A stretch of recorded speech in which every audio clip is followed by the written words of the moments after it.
انسان کا سب سے بہترین دوست اللہ ہے، جو مشکل ہو یا آسانی، رات ہو یا دن، کبھی بھی کہیں بھی کسی بھی حال میں اکیلا نہیں چھوڑتا۔ روٹھتا ہے تو بہت جلدی مان بھی جاتا ہے، کبھی رسوا نہیں کرتا، ہمیشہ ساتھ رہتا ہے، ہمیشہ ساتھ دیتا ہے۔ اور اللہ سے دوستی کے بعد پھر ایک وقت آتا ہے جب آپ کو تنہائی سے ڈر نہیں لگتا، اکیلا رہنا برا نہیں لگتا، آنکھوں میں لوگوں کی وجہ سے آنسو نہیں گرتے، ہونٹوں پر ہر وقت مسکراہٹ رہتی ہے، ہم سے کوئی بات کرے نہ کرے دل مطمئن رہتا ہے۔ اکثر ہم بھول جاتے ہیں اللہ کو، اس سے باتیں کرنا بھی بھول جاتے ہیں، نماز چھوڑ دیتے ہیں، بھول جاتے ہیں کہ وہ ہمیں دیکھ رہا ہے اور گناہ کر بیٹھتے ہیں، بھول جاتے ہیں کہ اس کی محبت کے بنا انسان محض ایک وجود ہے، زندگی کے بغیر وجود جس میں اللہ کی محبت نہیں۔ ہم بھول جاتے ہیں اس کی رحمت کی چادر کو، مگر وہ نہیں بھولتا، کہیں بھی کسی بھی جگہ کسی بھی حال میں ہر لمحے وہ نہیں بھولتا۔ اس کو تمہاری گناہوں سے بھی فرق نہیں پڑتا۔ اگر ایک بار تم اس کی جانب لوٹ جاؤ تو آسمان کی اونچائی جتنے گناہ بھی لے کر اس کے پاس جاؤں، کہتے بھی ہیں تو بہت کم۔ کبھی کبھار ہم اپنے آپ میں اتنا گم ہو جاتے ہیں کہ اللہ ہمیں بھول جاتا ہے۔ شاید اسی لیے اقبال نے کہا ہے کہ نماز بھی پڑھتے ہیں تو پھر گناہ کرنے کے لیے، اور اللہ تعالیٰ انتظار میں ہوتا ہے کہ کب ہم اسے یاد کرتے ہیں، کب اسے ویسے پکارتے ہیں جیسے پکارے جانے کا حق ہے۔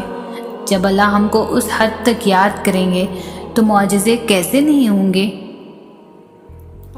زندگی میں ایسی راتیں بہت کم لوگوں کو نصیب ہوتی ہے جو اللہ سے باتیں کرتے کرتے گزر جاتی ہے، جو اب بھلے ہی نہیں مل رہا ہوتا لیکن یہ دل ہے نا، یہ بتا دیتا ہے سب۔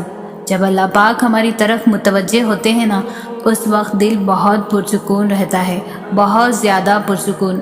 ایک عام سی بات بھی اللہ کو بتاتے وقت آنکھوں سے آنسو نکلنے لگتے ہیں۔ ایسا محسوس ہوتا ہے کہ اللہ سن رہا ہے، اللہ ہمیں دیکھ رہا ہے۔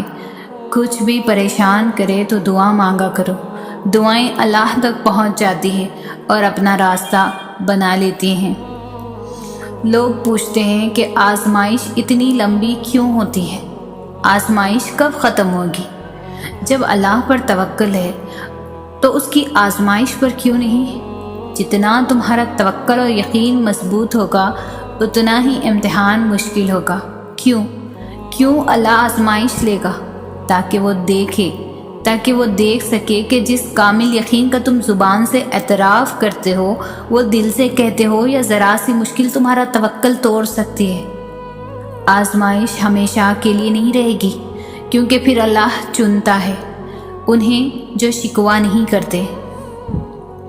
اللہ تعالیٰ امتحان لیتا ہے، تمہارے صبر کا امتحان، دعاؤں کا امتحان، توکل کا امتحان، تمہارے انتظار کا امتحان، برداشت کا امتحان، اور یہ امتحان سہنا مشکل بھی ہوتا ہے۔ کبھی کبھی ہم تکلیف برداشت نہیں کر پاتے اور اپنی دعاؤں پر توکل کرنا چھوڑ دیتے ہیں۔ درد سہنا مشکل ہو جاتا ہے، طویل انتظار دل کو تھکا دیتا ہے، مگر اللہ تعالیٰ کا امتحان تکلیف دینے کے لیے نہیں ہوتا۔ غور کرو تو پتہ چلے گا کہ جب تم اس امتحان میں نہیں تھے تب تم اللہ سے اتنا قریب نہیں تھے جتنا اس درد نے تمہیں اللہ کے مزید قریب کر دیا ہے۔ تم دیکھو گے کہ کیسے تمہاری دعاؤں میں خلوص بھر گیا ہے، بھروسہ آ گیا ہے۔ یہ امتحان تمہارے دل و دماغ پر پڑی درد کی اس دھن کو آہستہ آہستہ مٹا دے گا، اور شاید یہ راستہ ہو جو اللہ نے بنایا ہو تمہیں اپنی طرف لے کر آنے کا۔ اللہ کو پانے کا سفر آسان ہوتا تو یعقوب کی آنکھوں کی روشنی نہ جاتی، ایمان کمزور پڑ جاتا۔ کوئی بات نہیں، قدم لڑکھڑا جاتے ہیں، کوئی بات نہیں، دل گھبرا جاتا ہے، کوئی بات نہیں، رونا بھی آ جاتا ہے، مگر کوئی بات نہیں۔ مگر اس سب کے بعد بھی تمہارا بھروسہ نہیں ٹوٹنا چاہیے۔ چلتے چلتے تھک بھی گئے ہو تو قدم رکنے نہیں چاہیے، روتے بھی ہو تو شکوہ نہیں کرنا چاہیے۔ اور یہیں پہ اللہ کو اس کے پیارے بندے ملتے ہیں، وہ جو سفر کرتے کرتے رہتے ہیں، وہ جو گر کر بھی بھٹکتے نہیں، اور یہی یقین تمہیں اللہ کا بنا دیتی ہے، کیونکہ اللہ کو تو بس تمہارا یقین دیکھنا ہے۔ کبھی کبھی اللہ تعالیٰ ایسی خواہشات میں ہمارا دل لگا دیتا ہے جنہیں ملنا ہمارے نصیب میں نہیں لکھا ہوتا۔ کیوں؟ جب نصیب میں نہیں ہوتا تو دل کیوں ایسے خواہش میں لگاتا ہے؟ کیوں اس چیز کو ہم سے اتنے فاصلے پر رکھ دیتا ہے کہ جتنا اسے پانے کی دعائیں کرتے ہیں وہ اتنی ہی دور لگتی محسوس ہوتی ہے؟ کیونکہ اللہ تعالیٰ تمہیں اس مقام تک لانا چاہتا ہے جہاں صرف اس کے محبوب بندے ہوتے ہیں، وہ مقام جہاں تک سب کی رسائی نہیں، وہ مقام جہاں تمہارا صبر، توکل، تمہارے آنسو، تمہارے سجدے اور تمہاری عبادتیں تمہیں اس کا پیارا بناتی ہیں۔ اور ہر کوئی تو اس کا پیارا نہیں ہوتا نا، اور تب اپنے لیے مانگتے مانگتے تم اس راستے کو چل پڑتے ہو جس کے آخر پہ وہ تمہارا منتظر ہوتا ہے۔ انسان کا کام صرف سوچنا ہے کہ ایسا کر لیں گے اور ویسا کر لیں گے، اور جب زندگی ہماری امیدوں کے مطابق نہیں چلتی تو ہم پریشان ہو جاتے ہیں، لیکن نصیب اور مقدر کا پتہ تو صرف اللہ کو ہی ہے نا۔ آگے کیا ہوگا، کیسا ہوگا، سب اللہ کو پتہ ہے۔ ہمارے تو صرف اندازے ہوتے ہیں زندگی کو لے کر کہ پتہ تو کسی کو بھی کچھ بھی نہیں ہوتا، تو کل کو لے کر پریشان کیوں ہوں؟ کیوں یہ سوچ سوچ کر فکر مند ہو کہ اگر ایسا نہ ہوا تو کیا ہوگا؟ جہاں چیزیں انسان کے بس سے باہر ہونے لگے وہیں پر دعاؤں کا بس چلنے لگتا ہے۔ تمہاری مانگی ڈھیر ساری دعائیں اللہ کے پاس جا کر تمہارے خوبصورت نصیب کی سفارش کرتی ہے، کیونکہ دعائیں ہی تو مقدر کو خوبصورت بنا سکتی ہے۔ صراط مستقیم کا مطلب ہے سیدھا راستہ، وہ راستہ جہاں کئی موڑ پر ہمارا بار بار امتحان لیا جاتا ہے، جہاں قدم قدم پر مشکلات آتی ہیں، آزمائشیں لی جاتی ہیں۔ اس وجہ سے ہمارا نفس قابو میں نہیں رہتا اور ہم کبھی کبھار صبر کھو بیٹھتے ہیں۔ یہ راستہ بہت مشکل ہوتا ہے، اس راستے پر چلنا آسان نہیں ہوتا، پر مشکلات کے بعد ہی تو آسانیاں ملتی ہیں، جیسے یقین کے بعد صبر ملتا ہے۔ دنیاوی لوگوں کے دکھاووں کے بعد ہی تو خدا کی محبت ملتی ہے، جیسے تنہا اندھیری رات میں کسی کو سہارا ملتا ہے۔ گناہوں کی معافی مانگنے کے بعد ہی تو خدا کی بخشش ملتی ہے۔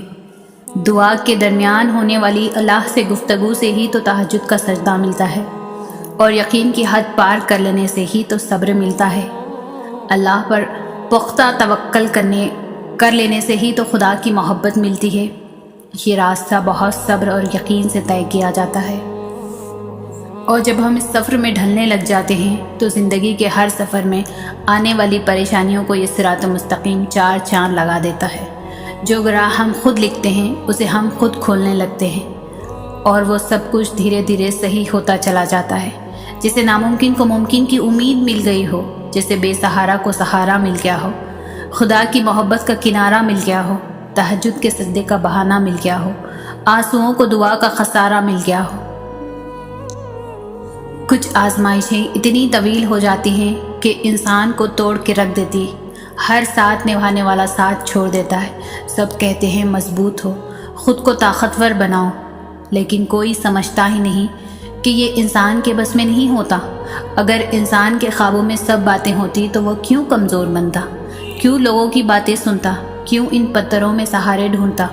مگر آج اس دور میں کون سمجھتا ہے کسی کو، کون دیتا ہے دلاسا، کون سنتا ہے کسی کے آہ کو؟ سب اپنی زندگی کو ہی سنوارتے ہیں۔ کاش ان بے ضمیروں کی دنیا میں ہوتا کوئی ایسا جس کے کاندھے پر سر رکھ کر رو لیتے۔